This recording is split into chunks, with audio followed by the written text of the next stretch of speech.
Hey guys, Jengar here. Welcome to today's realistic review in which we are taking a look at the Focke-Wulf 190 A-5. A long time coming this video. I've been looking at this plane in several occasions but never got around to making a full-fledged video about it. But finally I did have some time to spend on this plane and finally take a look at it. It was a nice revisit, I have to say. Not the most forgiving airplane in the world. It's a very one-dimensional boom and zoomer, which does require a lot of discipline to fly. The maximum speed in this plane at sea level without WEP is 540 kilometers an hour and with WEP 550 kilometers an hour. At 4,500 meters it is 466 kilometers an hour without WEP and 482 kilometers an hour with WEP. And at 6,500 meters you can take her up to 443 kilometers an hour without WEP and 462 kilometers an hour with WEP. Now that is pretty fast, I have to say. This plane, although it's not the fastest plane it is faster than, for example, most of the Spitfires it will face at this battle rating. Only in the utmost up tiers to 5.7 will it face Spitfires that can outspeed it. But for example, it's faster than all the Mark 9s. It is not faster than a Yak 3 though, for example. And it has some trouble against them sometimes, especially on the lower altitudes where the Yaks are often much faster. But it does have the advantage of the top speed in a dive against those planes. And also against the Spitfires, for example. The top speed in a dive in this plane is 867 kilometers an hour before it redlines, and it lies way above 900 kilometers an hour before it rips apart. Now I have done several tests, but from 6,500 meters diving down and from 7,500 meters diving down I could not rip this plane apart, and it came to about 920 kilometers an hour in both cases before I hit the ground. So you can go up to 920 easily, but it does lose a little bit of its acceleration, which in a general sense is good in a dive, and at the end of the dive it loses a little bit of that, and that's why you cannot accelerate up to, for example, 1,000 kilometers an hour to rip the plane apart. At least I have not been able to. Maybe you can do it when you start from 9,000 meters, I don't know, but you can reach easily up to speeds of 900 kilometers 920 kilometers an hour and above that without ripping this plane apart, which is quite nice. It also keeps functionality in the elevator, and the control stiffening is fairly good up until about 700 kilometers an hour. You notice a little bit of control stiffening at 500 kilometers an hour, but it keeps rolling pretty good up until 700 kilometers an hour, in which the control stiffening becomes very notable. But you can still maneuver the plane better than most others. Although 700 is really the effective dive speed, I would say. Above that it becomes difficult to get guns on target. Especially above that speed, 700 kilometers an hour, you notice that the nose starts pulling a bit from the control stiffening. I don't know exactly what that is, whether the plane doesn't roll off central axis a little bit. It feels a little bit like that. I've seen that problem on a few other planes, but it is not quite the same. It doesn't feel quite the same, but it does have an issue where once you get under the influence of the control stiffening, that the nose starts pulling in a little bit of a weird way, and there is something to take into mind. When you get up to speed it becomes more difficult, and sometimes you need to pull up and get out of that approach because you cannot get the nose where you want it to go, and you have to reset the attack run. That happens. That is part of the control stiffening on this plane, and it is more severe than on many other planes at those high speeds of 700 kilometers an hour. So you got to take that into account.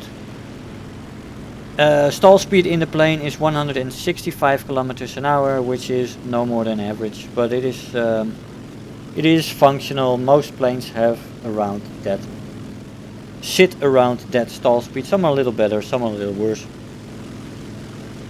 The firepower in this plane is excellent. It has 2 times 20mm MG151s with 250 rounds per gun.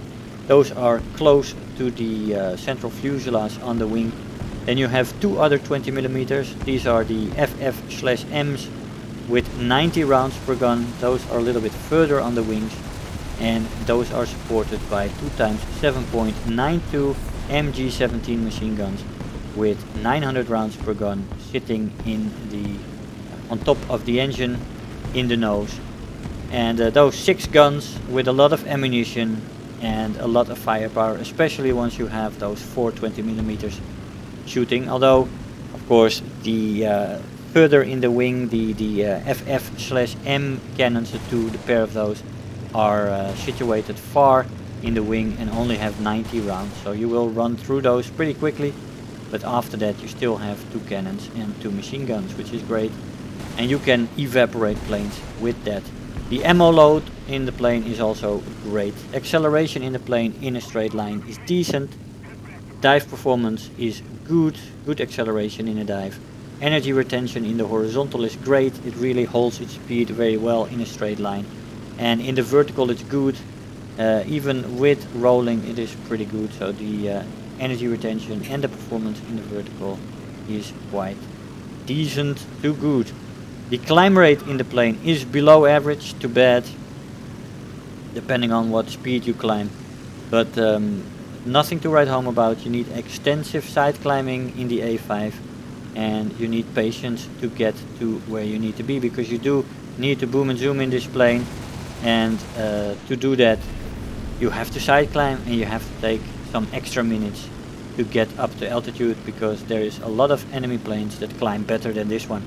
The turn time in the plane is average, with flaps that do help. The flaps only rip off at 745 kilometers an hour, which basically means you can use the flaps without any problems. How do I miss that shot? I don't know. Terrible shot. But that had something to do with the control stiffening and the problem with getting the nose to where you want it to be. Good flaps though, helps a little bit on the turn time, and they cannot be ripped off almost. So that's good. Roll rate in the plane is excellent, of course. This thing is the great example of excellent roll rate in the game. One of the best rollers, I would say. Maneuverability overall in the plane is decent, although you don't want to purely turn fight with this plane. It's absolutely not suited for that. Overheating in the plane is not there. It doesn't suffer from overheating at all. Not a problem, which is fantastic. And there's also good durability on this plane. Very sturdy. Can take a lot of hits, which is very nice. Now, this thing has been improved in the turn time. They tweaked the flight models a little bit, so that the flight model was more towards realistic performance. Although I say it still doesn't reach that, because in reality the plane was described very positively by its users, by the pilots. But the turn time definitely, I think, lags behind that real performance, and it's with the adjustments it still cannot compete with Spitfires and planes like that. So you do have to keep that in mind and not use it as such. Boom and zoomer, it does excellently in that role, with great performance in a dive up until about 650, 700 kilometers an hour, when the control stiffening starts to give you that effect where it becomes difficult to get the nose on target, which can be a little bit annoying. Here we have the scoreboard of that first 4-kill match. Let's see what we got. We've got, the rank doesn't matter, the best squad, Terror of the Sky, Balancer and Bulletproof, 27,000 silver lines and 1600 research points. First place in the team with that. I'll see you in the conclusion. Hey guys, so here we are after the match. Now the A-5, good plane, fun plane in the boom and zoom role, but also difficult plane. I say fun plane because I played this game for 5 years. I'm an experienced pilot, I'm a veteran, I know what to do with this plane, and for me it's fun to have this challenge. It is a difficult plane though, it is unforgiving. You have to be sharp, you have to be disciplined in your boom and zoom role, and you have to keep in mind what the downsides of this plane are.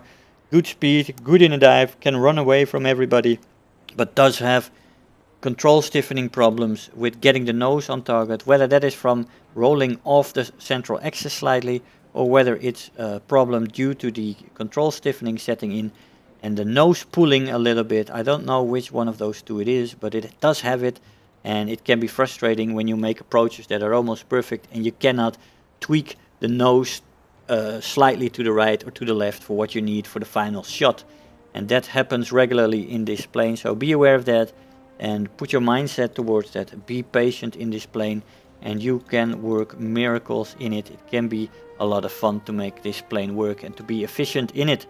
Absolutely. So, but I always like boom and zoomers. This definitely is a boom and zoomer. And yeah, have fun with it. Guys, I hope you enjoyed the video. I want to thank you all for watching, and I'll see you guys next time. Bye bye. If you're new here, make sure to hit the subscribe button, become part of this community. If you are already a subscriber, don't forget to like the video, do leave me a comment, and if you really feel like helping out today, make sure to share the video with your friends and let them know about the channel.